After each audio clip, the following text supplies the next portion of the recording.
A very good afternoon. So, today we will be talking about innovation management from the perspective of the economics of it.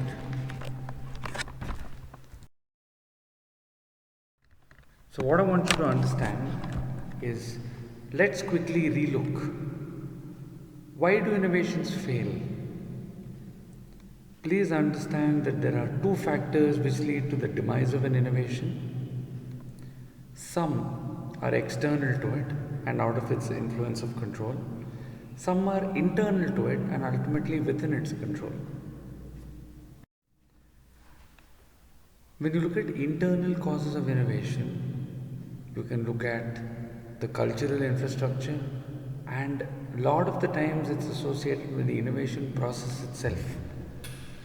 Now, when you say the cultural infrastructure fails, you have to understand that these are the points which ultimately are determining the failure of the innovation. You have poor leadership, poor organization, poor communication, poor empowerment, and knowledge management being inadequate. Now, some of the common causes of failure of the innovation process is that the goal is not properly defined, the actions aren't aligned to the goals, teams don't participate very well, results aren't well monitored, and communication is very poor. Now, you may have a question, how does this link with economics and innovation? I request you to wait for a few minutes when things start falling into place. Now, innovations fail because the organizations look at R&D efforts which are not linked to market research, or they don't look at customer requirements and then perform research and development. They don't look at manufacturing capabilities, they don't improve skills, there is no change in the organizational process. New product launches are not linked to marketing strategy. Meaning, when you look at internal causes, those are the examples. When you look at external causes, the price that you charge and the value that the customer gets, there is a mismatch. You are imitating a product or a service, not enhancing any sort of value to the customer. The competitor brings in technology which is highly disruptive. Government regulations may change, which adversely impacts the innovation. Now, finally, we come to the economics of innovation. So, when you say economics of innovation, in a simple term, you look at the ratio of cost versus benefits. When you say the economics of innovation, look at the invisible costs, look at the visible costs, look at all the financial elements which are to be taken into consideration before you truly gauge the viability of an innovation. So please understand, organizations spend significant amounts of their turnover in innovation. So the average investment for companies across the globe is at about 4%. So this budget is spent across marketing, product design, information systems, manufacturing systems, quality assurance. So the investment is going to obviously vary from industry to industry and by the market positioning which is actually being done. Why economics of innovation? Because I've told you, innovations have a high rate of failure. If you invest too much money, you have not studied your market, there are chances of huge losses. The impact of failure just does not translate into loss of investment. Failure can lead to loss of morale amongst employees, higher resistance to change, increase in sarcasm or cynicism. Sometimes innovations can displace existing products and services which are successful. Innovations can lead to price wars, where a competitor introduces better products at lower prices. So, thereby, benefits of innovation may not be fully realized, and you have to be very careful with the investment. And in your books of accounts, these losses need to be accounted for as well.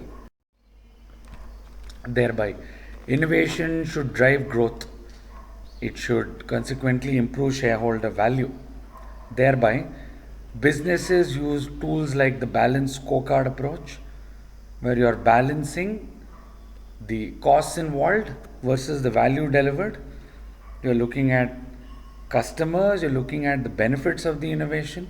For example, new products can bring in more revenue, time taken to go to the market is short, customers are more satisfied, employees have a stronger perception and satisfaction towards it. Thereby, the capabilities of the organization also can be evaluated through tools.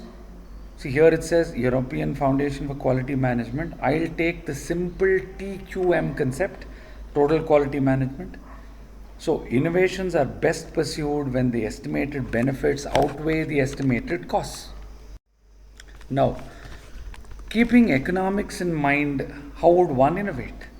You need to look at the government support, you need to look at policies for innovation, risk taking abilities of the organization as well as top management, the goals and policies of the organization, to what degree technology can change, what are the degrees of competition, availability of funds for the innovation process, whether yours is a new or an old organization.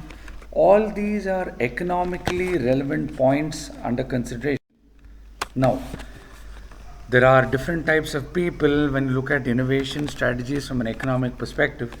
One is you have an innovation leader. So this is the first firm to introduce innovations. It gets a first mover advantage, early profits, more sales.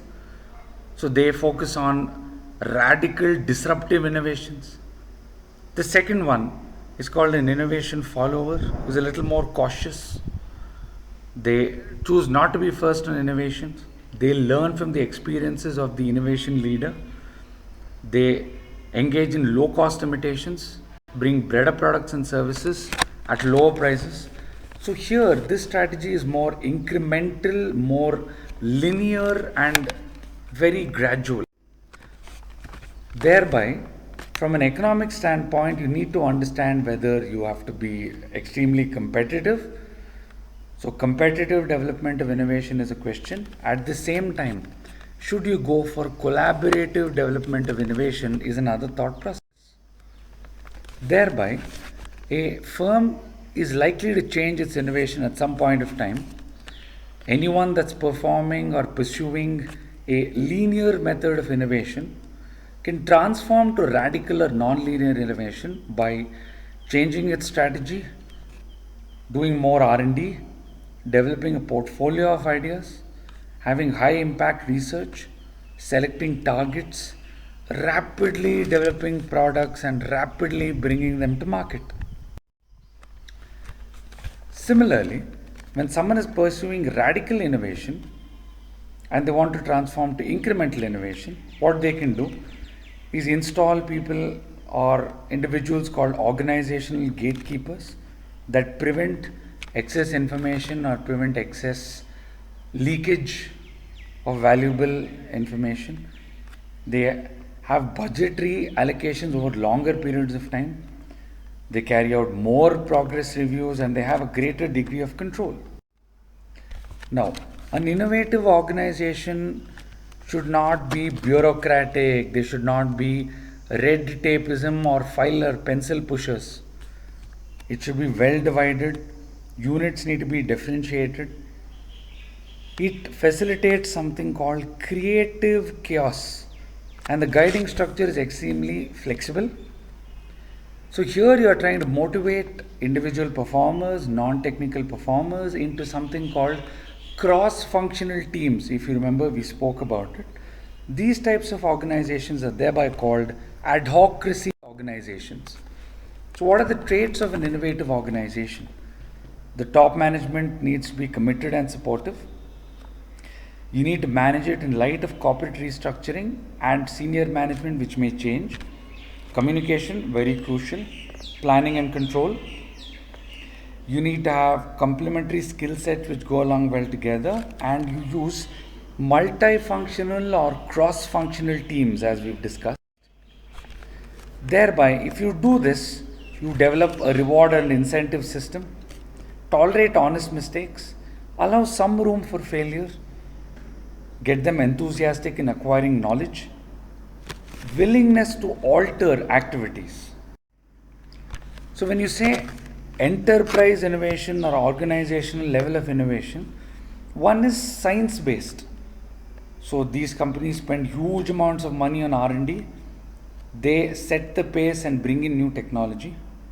Experimentation mode enterprises, they experiment a lot and develop a continuous flow of products and services. For example, 3M.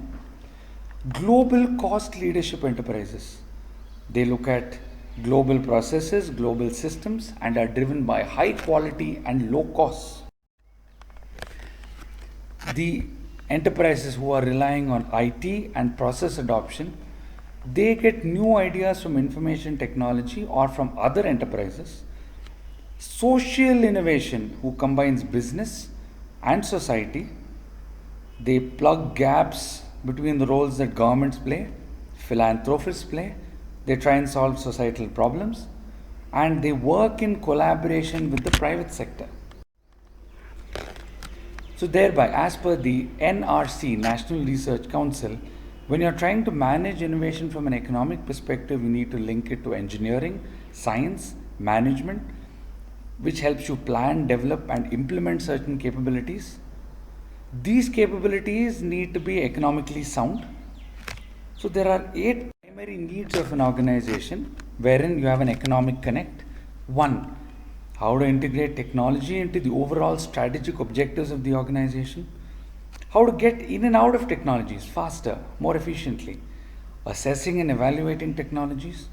Accomplishing technology transfer. Reducing product development time. Managing large complex projects and systems. Managing organizations' use of technology. Leveraging effectiveness of technical and skilled professionals.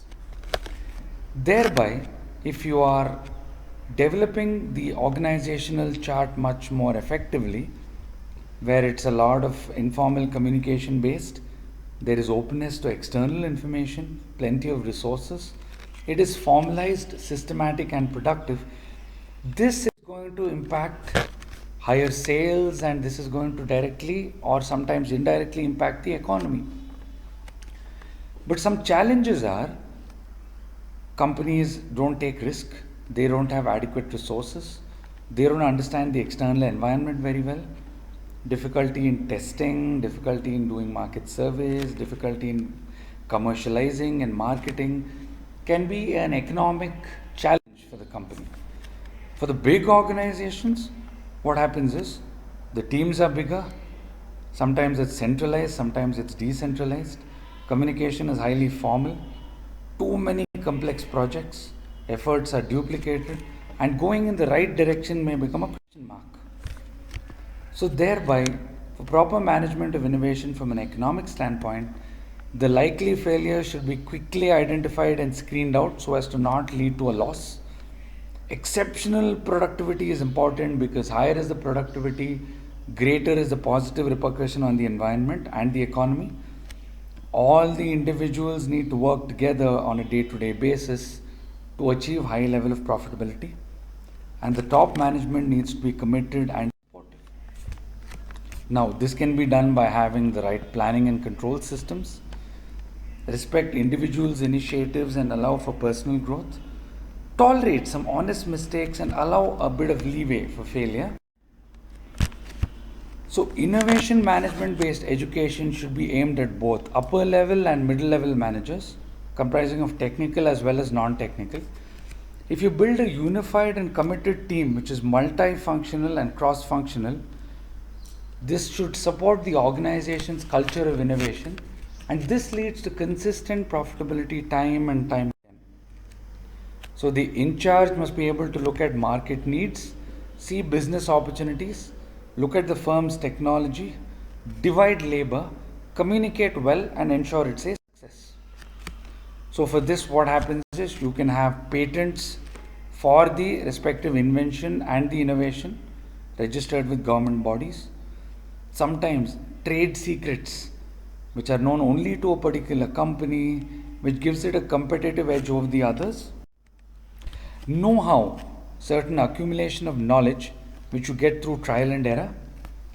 So unless it's recorded in a tangible medium, you cannot protect or license it. A copyright. which is granted to authors and artists, which is kept for a certain period of time, and a trademark. I'm sure you'd have seen this everywhere. So when you look at trademarks, these are very important to be registered so that it protects the intellectual property and the economic value of the innovation. So with this, a small talk on the economic repercussions of innovation comes to a close. So until we meet again, thank you so much and have a great day ahead of you.